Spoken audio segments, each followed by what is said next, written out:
Okushiranesan 2578 metrů a Japonci na jeho vrcholku. Kolem nás japonské kopce.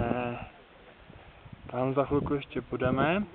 To je Midagaike. Tam bude pokračovat cesta. Pod námi je jezero Goshikinuma, tohleto maličkaté. A nad ním v dálce vysoké kopce, Talosan a samozřejmě sopka Nantaisan. Tamhle to je jezero, to je Chuzenjiko.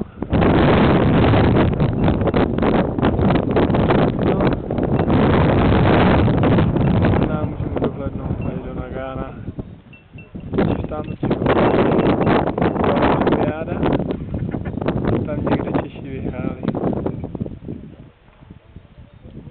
olympiádu v hokeji. Tak to je